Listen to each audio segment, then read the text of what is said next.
আসসালামু আলাইকুম, আশা করি সবাই ভালো আছেন। তো আজকে তো আমি আমার এই যে ছোট ভাইকে নিয়ে তো যাচ্ছি ঢাকা। তো ঢাকা নিউ সুপার মার্কেটে যাব। তো আমরা জয়মন্টু স্ট্যান্ডে আসলাম। জয়মন্টু স্ট্যান্ডে আসার পর দেখি এখন আমরা একটা অটো গাড়ি বা সিএনজি নিয়ে আমরা যাব হেমায়তপুর। তো এখানেও দেখি যে না শিক্ষার্থীরা বা কাজ করতেছে, রাস্তাঘাট বা পরিষ্কার করতেছে।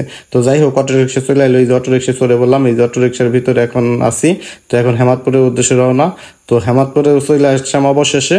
এই যে হলো হেমায়তপুর, আর এই গুলি দিয়ে এখন যাব হেমায়তপুরের যে অবস্থা, মানে বাংলাদেশের পরিস্থিতি, মাঝে মাঝে এতই বৃষ্টি পড়ে, বৃষ্টিতে এই যে পানি পুনি অবস্থা খারাপ। তো যাই হোক, এখান দিয়ে আমরা হেঁটে একটু যাচ্ছি সামনে সামনে, বাসে চড়বো। তো এই যে আমরা চলে আসলাম বাসে, বাস থেকে এখন আমরা চলে যাব সরাসরি গাবতলী। তো এই যে হলো বাসের ভিতরের অবস্থা। তো বাসে বসলাম। তো এখন আমরা গাবতলী চলে যাব। তো এই যে বাস রওনা দিছে। তো তারপরে আবার চলে আসলাম খুব দ্রুত। এই যে আমরা গাবতলী আছে এখন। তো গাবতলী ওইখানে নেমে দেখলাম শিক্ষার্থীরা দেখুন কিভাবে তারা কাজ করতেছে, ট্রাফিক পুলিশের কাজ শিক্ষার্থীরা কিভাবে করতেছে। তো যাই হোক, ওখান থেকে আমরা একটা সেনজি নিলাম। সেনজি নিয়ে সরাসরি আমরা ঢাকা নিউ মার্কেটের দিকে উদ্দেশ্যে রওনা দিলাম। তো এই যে দেখতে পাচ্ছেন আমরা সেনজির ভিতরে আছি এখন। তো সেনজির ভিতরে দেখতে পাচ্ছেন এখন আমরা যাচ্ছি। তো আমাদের উদ্দেশ্যে যেখানে আমাদের যাওয়ার কথা সেখানে যাওয়া। পরে এই যে অবশেষে আমরা চলে এলাম, এই যে এখানে নামলাম। এটা হলো ঢাকা নিউ মার্কেট। এই যে 4 নং গেটে, মানে 4 নাম্বার গেট নাম্বার দিয়ে আমরা ঢুকলাম।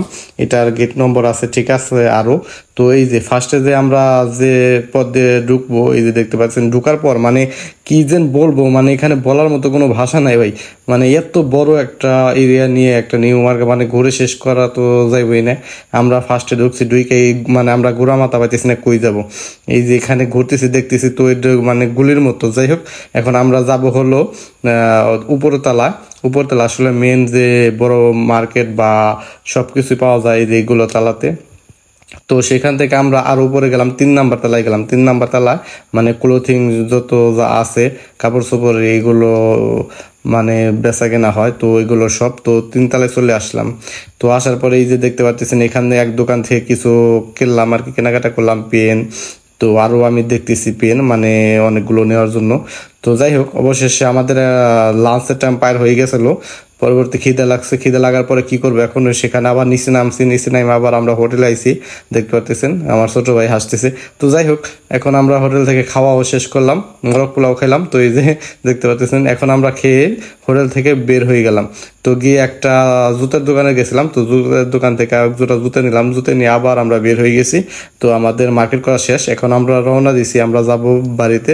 তো বাড়ি যাওয়ার পথে এই যে আবার যে 4 নং গেট দিয়ে আমরা ঢুকছিলাম, তো সেখান দিয়ে আমরা আবার বের হয়ে যাচ্ছি।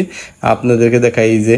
তো আসলে এখানে বের হওয়ার সময় সবাই ডাকাডাকি করে, কারণ রেস্টুরেন্টে ভাই আসেন আসেন, মানে এখানে মানে রেস্টুরেন্টে খাওয়ার জন্য ডাকাডাকি করে। তো কি তারপরে বললাম যে না আমরা ভাই খাইছি, এখন আর খাইবো না। তো বের হয়ে গেতেছি, এই যে বের হয়ে গেলাম। এখন আমরা এখান থেকে তো একটা বাস নিব, বাস নিয়ে সরাসরি আমরা চলে যাব। তো এখানে দেখতে পাচ্ছেন এই যে হলো বাইরের অবস্থা, মানে বাইরেও মানে ফুটপাতে অনেক দোকানপাট দিয়ে অনেক মানে বেচা কিনা হয়। অবশেষে আমরা চলে আসলাম এই যে হেমায়তপুরে। এটা হলো হেমায়তপুরে, মানে এখানে ভিডিও করলাম শিক্ষার্থীরা রাত্রেও কিভাবে কষ্ট করে কাজ করতেছে।